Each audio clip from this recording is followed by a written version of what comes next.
बिस्मिल्लाहिर्रहमानिर्रहीम। Ladies and gentleman, आज हमारे लेक्चर का जो टॉपिक है वो है SQL. SQL stands for structured query language. So SQL क्या होती है, कुछ लोग इसे सीक्वल भी बोलते हैं। तो आज हमने इसको थोड़ी सी डिटेल में पढ़ना है।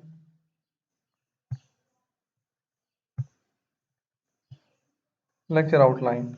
तो सबसे पहले हम डिस्कस करेंगे एसक्यूएल के बारे में कि एसक्यूएल क्या चीज़ है, इसको स्ट्रक्चर्ड क्वेरी लैंग्वेज क्यों कहते हैं, क्यूरी और क्वेरी क्या चीज़ होती है, एसक्यूएल के कमांड्स, डिफरेंट टाइप्स के कमांड होते हैं, उसको हमने किस तरह क्लासीफाई किया गया डिफरेंट टाइप्स में, और वो टाइप्स कौन कौन से हैं, DDL commands, DML commands, TCL commands और डीसीएल कमांड। सो ये डिफरेंट टाइप्स के कमांड्स होते हैं और इन कमांड्स, हर कमांड का क्या क्या काम होता है। सो इस तरह से आपको इन रिकॉर्ड्स को, एसक्यूएल के कमांड्स को मेमोराइज करने की ज़रूरत नहीं होगी। तो सबसे पहले हम स्टार्ट करते हैं स्ट्रक्चर्ड क्वेरी लैंग्वेज से। अगर आप देखें, ये तीन लफ्ज़ का बना हुआ, तीन उसका लेटर्स का बना है S Q L. Last one is language. What is a language? SQL actually क्या है? एक लैंग्वेज है। Language is a way of communication between two objects. दो चीज़ों के दरमियान जब भी आपने कोई चीज़ कम्युनिकेट करनी होती है तो दो, उनके दरमियान कोई एक लैंग्वेज होती है, दोनों में कॉमन होती है या दोनों को समझ आ जाती है। यहाँ पर हमारे पास एक साइड पे डेटाबेस है, तो दूसरे साइड से यूज़र है, एंड यूज़र है। डेटाबेस में क्या होता है? डेटाबेस में डेटा स्टोर होता है, जबकि एंड यूज़र को उस डेटा की ज़रूरत होती है। एंड यूज़र के पास आइदर या डेटा होता है जो उसने डेटाबेस में स्टोर करना होता है, या उसने डेटा में मॉडिफिकेशन करनी होता है, तो वो डेटाबेस में मॉडिफिकेशन करना चाहिए, क्योंकि डेटा कहाँ पे, वहाँ पे। या डेटाबेस में डेटा पड़ा होता है, यूज़र को उस डेटा की ज़रूरत होती है, उस डेटा को रीड करना चाहता है, प्रिंट करना चाहता है या डिस्प्ले करना चाहता है। ये तमाम काम करने के लिए आपको एक लैंग्वेज की ज़रूरत पड़ती है। उस लैंग्वेज को हम क्या बोलते हैं? डेटाबेस लैंग्वेज, या जो मोस्ट कॉमनली इस्तेमाल हो रही है डीबीएमएस में, उसको हम कहते हैं एसक्यूएल। एसक्यूएल, यूज़र एसक्यूएल इस्तेमाल करता है डेटाबेस से कम्युनिकेट करने के लिए।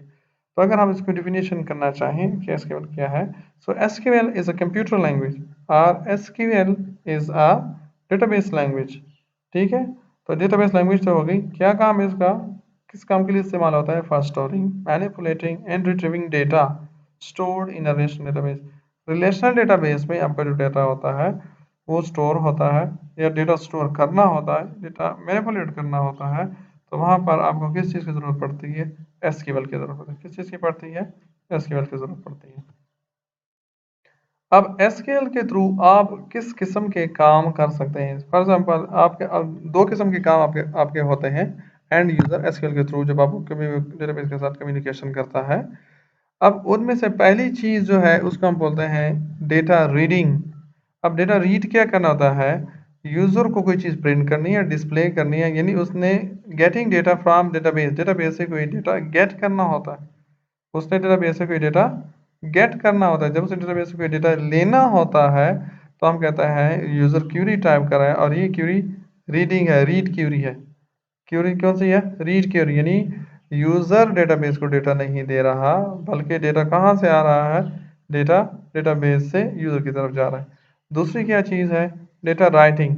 अब राइटिंग ऑपरेशन क्या होता है? Giving data to the database. Writing का क्या मतलब? Giving data to the database. अब डेटाबेस में तब वो डेटा आपने देना होता है। यूज़र जब डेटाबेस को डेटा देता है तो हम कहते हैं ये राइट ऑपरेशन कर रहा है। यूज़र ने या डेटाबेस डेटा लेना होता है या डेटा देना होता है। थर्ड पॉइंट जो है वो क्या है? SQL works with relational databases only. SQL सिर्फ रिलेशनल डेटाबेसेस के साथ काम करता है। इसकी वजह ये है, रिलेशनल डेटाबेसेस में डेटा जो होता है वो किस चीज़ में पड़ा होता है? टेबल्स के फॉर्म में पड़ा होता है, और हर टेबल का अपना एक खास स्ट्रक्चर होता है। अब जो स्ट्रक्चर किस चीज़ को बोलते हैं? हर टेबल किस चीज़ पे वो मुश्तमिल होता है? कॉलम्स में होता है। हर कॉलम के अपना नाम होता है। फॉर एग्जांपल, मैं कहता हूँ स्टूडेंट का टेबल है, उसमें है रजिस्ट्रेशन नंबर। तो रजिस्ट्रेशन नंबर क्या होगा? रजिस्ट्रेशन नंबर, उसकी इंफॉर्मेशन जो होगी वो उसी कॉलम में स्टोर होगी। स्टूडेंट के नाम की इंफॉर्मेशन स्टूडेंट के नेम वाले कॉलम में स्टोर होगी। और स्टूडेंट की क्लास, सेमेस्टर या CGPA, ये तो हर इंफॉर्मेशन अपनी स्पेसिफिक कॉलम में स्टोर होती है। सो SQL का जो S है, S स्टैंड्स फॉर स्ट्रक्चर्ड, यानी SQL Curie language, structured Curie language, एक लैंग्वेज है जिसमें आप क्यूरी करते हैं। किस चीज़ को क्यूरी करते हैं? डेटा को क्यूरी करते हैं। तो वो डेटा किस किस्म का होता है? वो स्ट्रक्चर्ड फॉर्मेट में होता है, इसका खास एक तरतीब में पड़ा होता है। सो यहाँ पर आपको एक चीज़ क्लियर हो गई कि जो SQL का जो S है, वो इसका क्या मतलब होता है स्ट्रक्चर, और स्ट्रक्चर से क्या मतलब होता है कि आपका जो डेटा जहाँ पे स्टोर हुआ पड़ा है वो किसी खास फॉर्मेट में पड़ा हुआ, किसी खास स्ट्रक्चर में पड़ा हुआ है। इस वजह से आप उसको क्या करते हैं? स्ट्रक्चर्ड क्वेरी लैंग्वेज बोलते हैं। या ये वो क्वेरी लैंग्वेज है जो डेटा को क्वेरी डेटाबेस में पर क्वेरी एग्जीक्यूट करता है और डेटा को स्ट्रक्चर के फॉर्म में पड़ा होता है और आपको शो भी कर रहा होता है। So it works only with relation databases. लेकिन अगर डेटा आपका स्ट्रक्चर्ड फॉर्म में नहीं पड़ा हुआ, रिलेशन डेटाबेस नहीं है, फाइल सिस्टम, वहाँ पर एसक्यूएल काम नहीं करेगा। बिग डेटा है जिसमें स्ट्रक्चर और अनस्ट्रक्चर्ड दोनों डेटा है, तो वहाँ पर एसक्यूएल काम नहीं करेगा। आप कौन सी चीज़ काम करेगी? नो एसक्यूएल काम करेगा। अब थोड़ा सा एक्सप्लोर करते हैं कि ये क्यूरी हम किस चीज़ को बोलता है। असल में क्यूरी क्या होती है? Query is a request. ये एक रिक्वेस्ट आप उसको कह सकते हैं, या आप इसको कहते हैं क्यूरी इज़ अ क्वेश्चन, और query is a user demand. User की ज़रूरत होती है, एंड यूज़र को कोई डेटा चाहिए होता है, एंड यूज़र ने कोई डेटा देना है या लेना है, तो उसको अपनी ज़रूरत के मुताबिक वो जो चीज़ है उसकी ज़रूरत है, हम उसको क्या कहते हैं कि क्यूरी।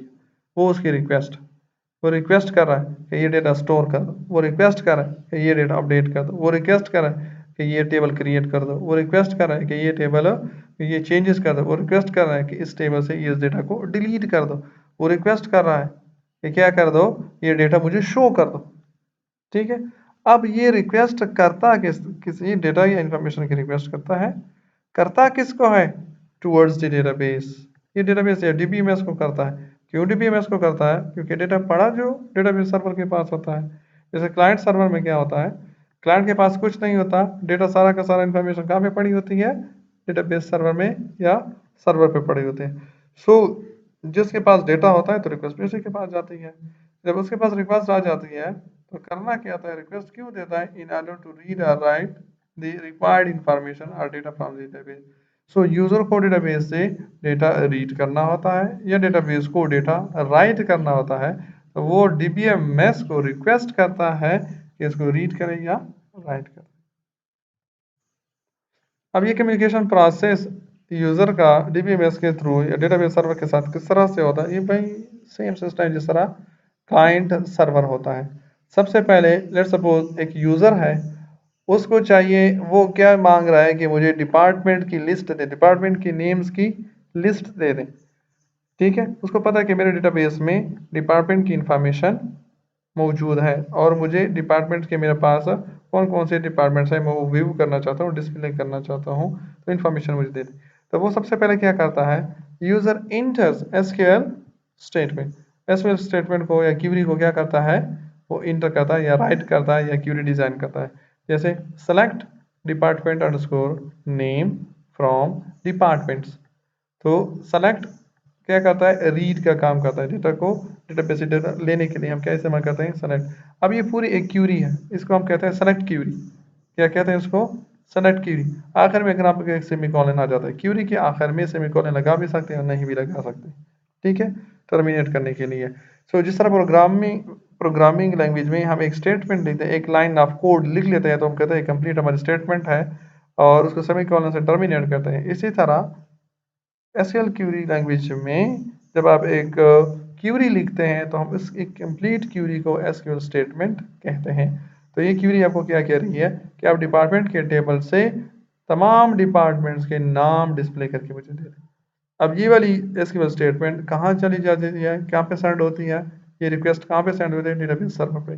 सो डेटाबेस सर्वर के पास जब ये क्यूरी पहुंच जाती है तो इस क्यूरी को प्रोसेस करते हैं, एनालाइज करते हैं, कहीं इस क्यूरी में गलतियाँ तो नहीं, कहीं ये जो जिस टेबल की इंफॉर्मेशन मांग रहा है क्या ये टेबल मेरे पास मौजूद है कि नहीं, क्या ये जिस कॉलम की इंफॉर्मेशन मांग रहा है क्या ये इंफॉर्मेशन मेरे पास मौजूद है या नहीं है। अगर मौजूद नहीं है तो ये क्या करता है? हो या ना हो। अब ये डेटाबेस सर्वर इस क्यूरी का रिस्पॉन्स देता है यूज़र को। Database server sends response back to the end user.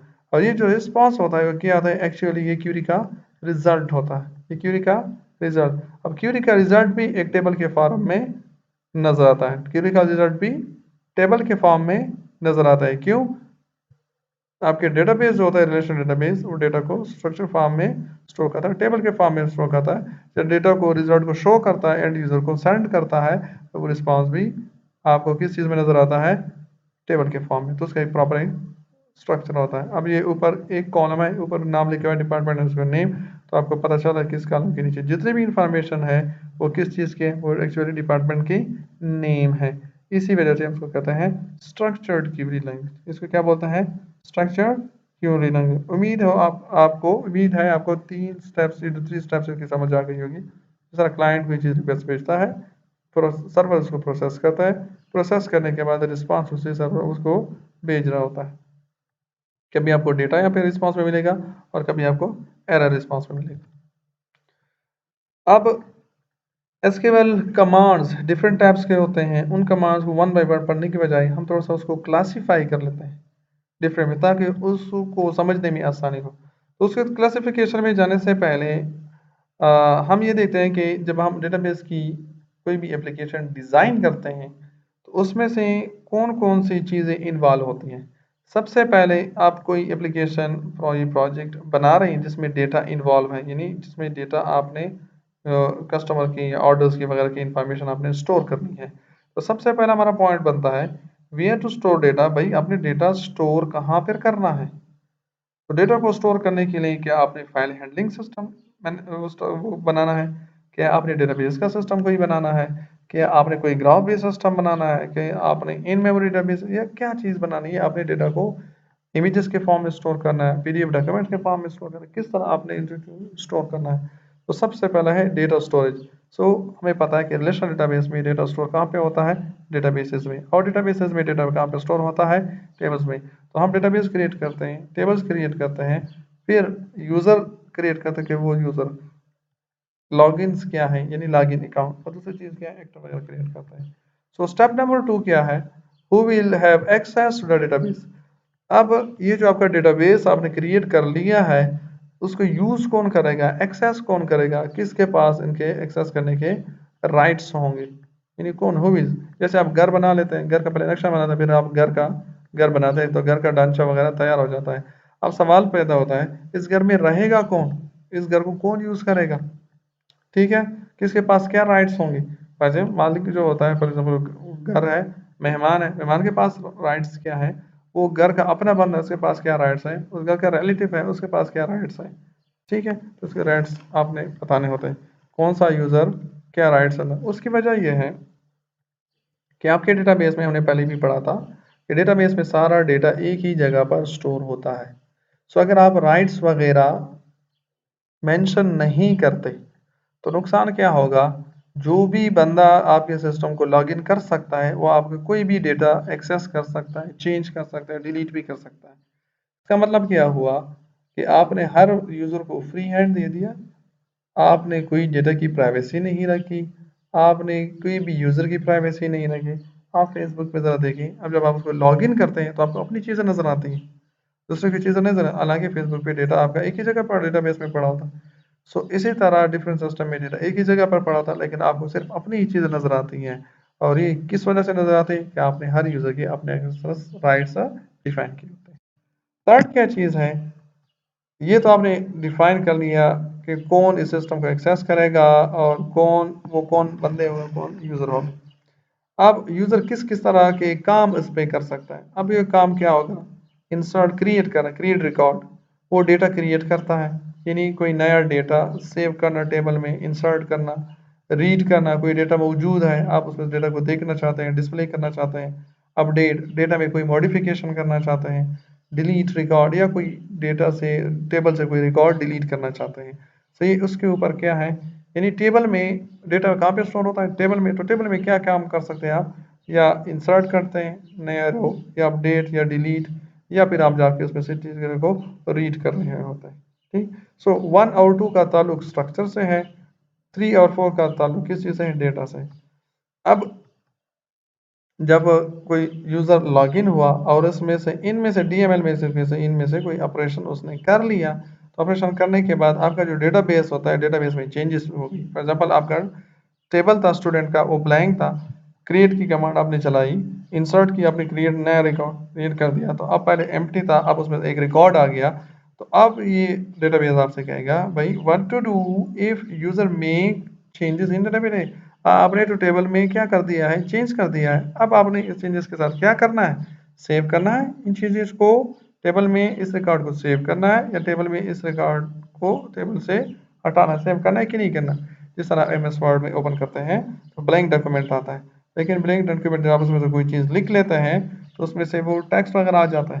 जब आप उसको क्लोज करते हैं तो आपसे पूछ रहा है कि आपने जो चेंजेस कर ली उन चीज़ों को आप सेव करना चाहते हैं या डिस्कार्ड करना चाहते हैं। सो अगर आपने सेव पे क्लिक कर लिया तो वो चेंजेस उसमें परमानेंट सेव हो जाती है या फिर वो कैंसिल हो जाती है। ठीक, अब आपकी क्लासिफिकेशन कैसी होती है। क्लासिफिकेशन आपने एसक्यूएल के मान के इस तरह से करनी है कि जैसे पहले वही पहला स्टेप क्या था, डेटाबेस का क्रिएट करना, डिज़ाइन करना है। अब डेटाबेस क्रिएट करना है या स्टोर करना है तो सबसे पहले उनके लिए जो लैंग्वेज इस्तेमाल होती है वो है DDL। सो DDL language, data definition language, ये वो लैंग्वेज है जो डेटा की डिफिनीशन करते हैं, डेटा को डिफाइन करती है। फॉर एग्जांपल अगर आपने प्रोग्रामिंग, अब डिफाइन क्या मतलब होता है, डेटा डिफाइन यानी आपका डेटा किस किस्म का है, आपका डेटा कैसे स्टोर होगा। ठीक है, तो आपने उसके लिए क्या बनाना है, टेबल बनाना है। क्या बनाना है, उसके लिए टेबल बनाना। आपका टेबल, आपका डेटाबेस क्या है, आपका टेबल कौन कौन से होंगे, किस टेबल में आपके किस किस्म के स्ट्रक्चर्स होंगे, कॉलम्स क्या होगी उसका। तो ये सारा रियल डेटा की बात नहीं होती, स्ट्रक्चर की बात हो रही होती। तो आपने किस कौन सा टेबल बनाना है और उसके क्या क्या क्या होंगी, स्ट्रक्चर होगा। तो सबसे पहले आप क्या बनाते हैं, टेबल बनाते हैं, डेटाबेस बनाते हैं, फिर डेटाबेस में आप टेबल्स बनाते हैं, फिर टेबल्स में से कोई एक से ज़्यादा कॉलम सेलेक्ट करते हैं, उसको इंडेक्सेस बनाते हैं, उसके ऊपर इंडेक्स क्रिएट करते हैं, फिर आप यूज़र के लॉगिन्स बनाते हैं और फिर आप यूज़र के रोल्स बनाते हैं कि कौन कौन से रोल्स होंगे, स्टूडेंट का रोल है, फैकल्टी का रोल है, एचओडी का रोल है, कोऑर्डिनेटर है वगैरह। ठीक, तो सबसे पहले आपने ये है जैसे आपने खाली घर बना लिया। अब दूसरी क्या चीज़ है, डेटा कंट्रोल लैंग्वेज DCL। तो ये वो लैंग्वेज है, नाम से भी ज़ाहिर होता है, नाम से भी क्लियर होता है, लैंग्वेज, डेटा कंट्रोल लैंग्वेज, ये वो लैंग्वेज है जो आपको कंट्रोल देती है किसके ऊपर, डेटा के ऊपर।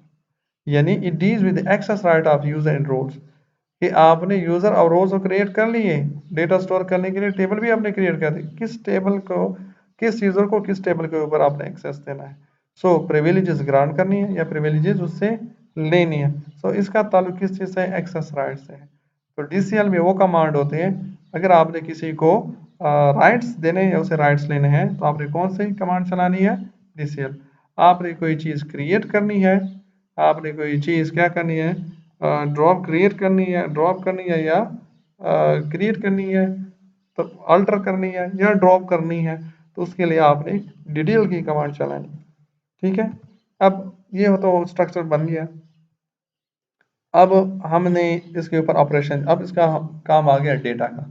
अब आप डेटा मैनिपुलेशन लैंग्वेज DML, ये वो लैंग्वेज है जो डेटा के ऊपर मैनिपुलेशन करती है। अब मैनिपुलेशन में क्या हो गया, इस डेटा के हम कहते हैं डेटा के ऊपर ऑपरेशन करते हैं। इस ऑपरेशन के लिए एक कोड वर्ड इस्तेमाल होता है, एक वर्ड इस्तेमाल होता है, एक्रोनिम इस्तेमाल होता है, उसको हम कहते हैं क्रॉड और क्रूज। अब इससे बनता है, सी से बनता है क्रिएट, क्रिएट रिकॉर्ड यानी नया कोई रिकॉर्ड क्रिएट कर दो, इंसर्ट कर दो। रीड रिकॉर्ड, आपने रीड कोई रिकॉर्ड रीड करना है, अपडेट रिकॉर्ड या डिलीट रिकॉर्ड। सो आपने टेबल में नया रिकॉर्ड क्रिएट करना है यानी एक नई रो इंसर्ट करनी है, रीड करना है, टेबल से डेटा रीड करना है कि टेबल में कौन सा रिकॉर्ड डेटा पड़ा हुआ है, किसी टेबल के ऊपर डेटा के ऊपर आपने अपडेट करना है या उसको डिलीट करना है। ट्रांजैक्शन कंट्रोल लैंग्वेज क्या काम है, ट्रांजैक्शन कंट्रोल लैंग्वेज का ये काम है कि ये आपको ट्रांजैक्शन की, ये इस लैंग्वेज में जो कमांड्स होते हैं एसक्यूएल की, वो आपको ट्रांजैक्शन के ऊपर कंट्रोल देते हैं। अब किस तरह ट्रांजैक्शन के ऊपर कंट्रोल देते हैं, जैसे आप एक से ज़्यादा लाइन ऑफ कोड लिख लेते हैं प्रोग्रामिंग में, तो कौन सा कोड लाइन के ऊपर आप उसके एक एक लाइन स्टेटमेंट होती है। ठीक है, इसी तरह आप एक से ज़्यादा जब क्यूरी लिख लेते हैं तो एक एक क्यूरी स्टेटमेंट को हम ट्रांजैक्शन बोलते हैं। सो ट्रांजैक्शन जैसे हमने डेटाबेस में कहा, डेटाबेस हमेशा स्टेबल हालत में होता है, वो दरमियान में नहीं होता। जैसे आप एटीएम में जाते हैं और एटीएम से पैसे निकलवाते हैं, तो या पैसे निकल आते हैं या नहीं निकलते। ऐसा नहीं होता कि आधे पैसे निकल आते हैं आधे पैसे नहीं निकलते। या वो ट्रांजैक्शन कंप्लीट करेगा या वो ट्रांजैक्शन फेल करेगा। सो आपने जो डेटा ऑपरेशन के ऊपर जो भी एसक्यूएल की क्वेरी चलाई है, तो वो जो डेटा में चेंजेस लेके आता है या वो डेटाबेस में चेंजेस लेके आता है स्ट्रक्चर में, तो वो क्या होगा, उस चेंजेस को आप जो चेंजेस लेके आ गया, क्या उन चीज़ों को आप सेव करना चाहते हैं या उन चीज़ों को आप कैंसिल करना चाहते हैं। तो वो कमांड चलाने के लिए आपको कौन से कमांड चलाने पड़ते हैं, टीसीएल के एसक्यूएल के कमांड चलाने पड़ते हैं। अब ज़रा हम देखते हैं कि डीडीएल के, डीसीएल के, डीएमएल के और टीसीएल के एसक्यूएल के कमांड्स हैं कौन कौन से। सो ये एसक्यूएल के कमांड्स के नाम हैं, या उसको हम स्टेटमेंट भी कह जाते हैं। क्रिएट स्टेटमेंट है या क्रिएट कमांड है, अल्टर है, ड्रॉप है, ट्रंकेट है, रीनेम है और कमेंट।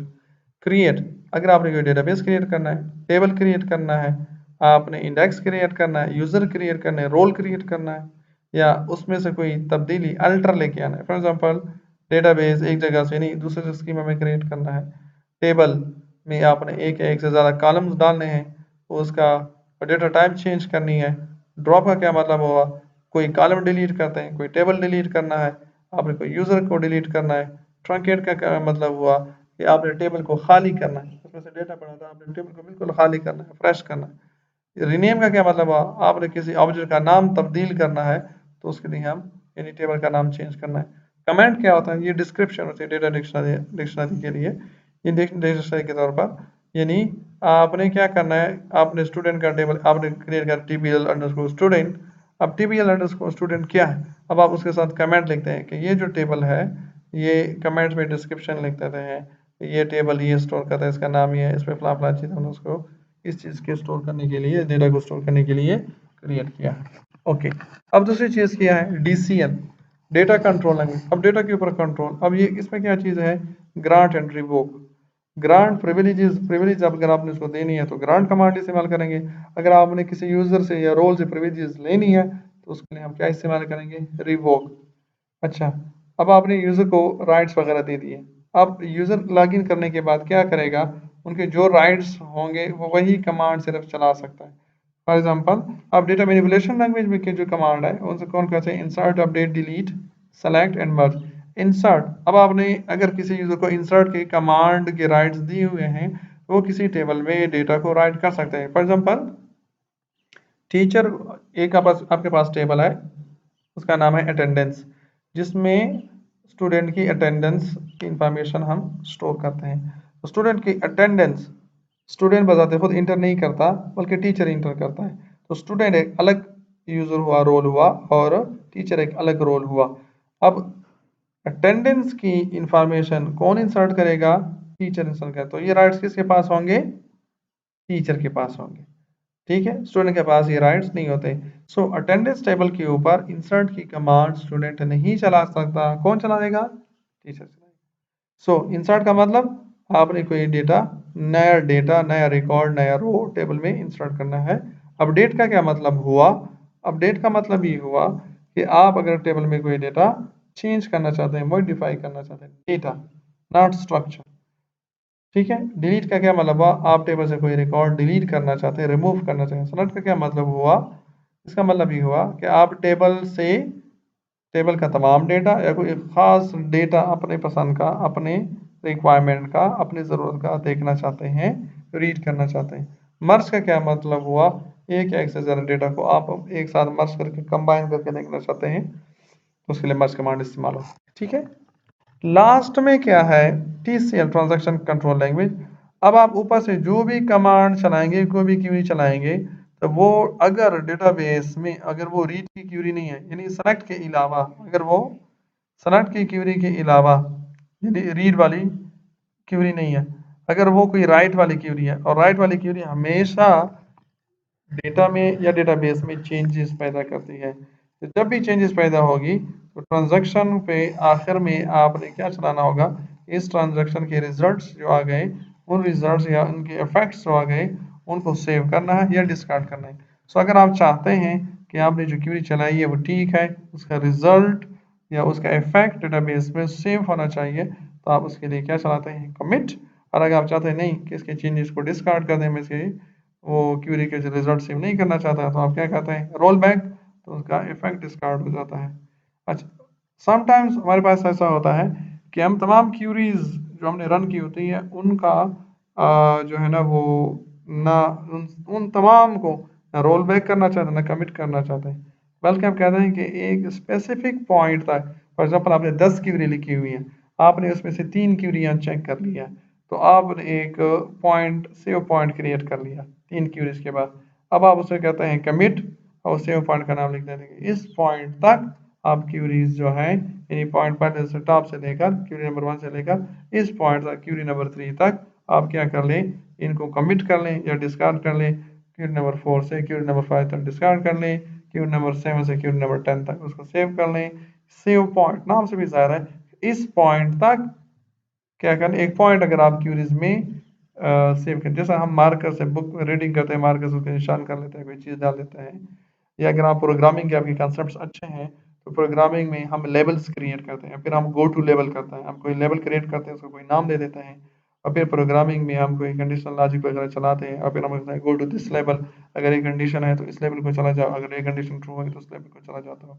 सेव पॉइंट भी इसी तरह है कि इस पॉइंट तक आप जाके क्या कर दें, उसको सेव कर दें, कमिट कर दें या रोल बैक कर दें।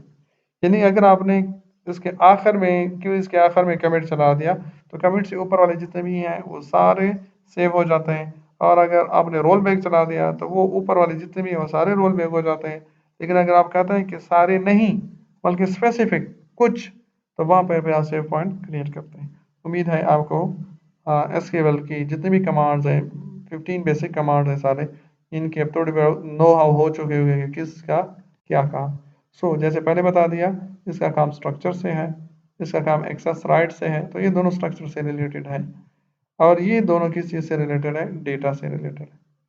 ठीक है, तो जब भी आपने कोई भी काम करना होगा, फॉर एग्जांपल कोई कहता है मैंने कोई रिकॉर्ड डिलीट करना है, तो मुझे DDL DCL DML या DCL में से कौन सा किस कैटेगरी की वो कमांड चलानी पड़ेगी, तो आपने वो आपसे कमांड का नाम नहीं पूछ रहा, वो आपने कैटेगरी पूछ रहा है, तो आपने डायरेक्ट से बता देना है कि इसमें DML की, क्योंकि DML का ताल्लुक डेटा से। क्लियर।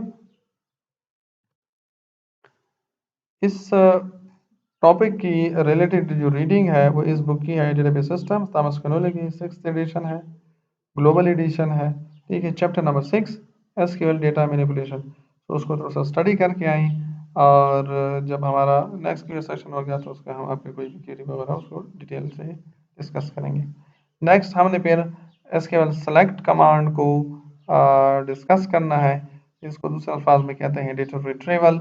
और डेटाबेस किसी भी डेटाबेस एप्लीकेशन में जो सबसे ज़्यादा या सबसे कॉमन जो है सबसे ज़्यादा इस्तेमाल होने वाला ऑपरेशन है उसको कहते हैं डेटा रिट्रीवल। यानी अपने डेटाबेस से डेटा को मोस्टली हम रिट्रीव करते हैं, डिस्प्ले करते हैं, कभी प्रिंटिंग पर्पज़ के लिए, कभी डिस्प्ले पर्पज़ के लिए, कभी व्यू करने के लिए। तो उसके लिए हम क्या क्या इस्तेमाल, कौन सा कमांड इस्तेमाल करते हैं, एसक्यूएल सेलेक्ट। और एसक्यूएल सेलेक्ट जो है वो आपके डीएमएल कैटेगरी का कमांड है। Thank you so much, thanks for watching, stay home, stay safe. अल्लाह हम सब की हर शर से हिफाजत फरमाए, may Allah protect us all from every evil, आमीन। अस्सलाम वालेकुम, अल्लाह हाफिज़।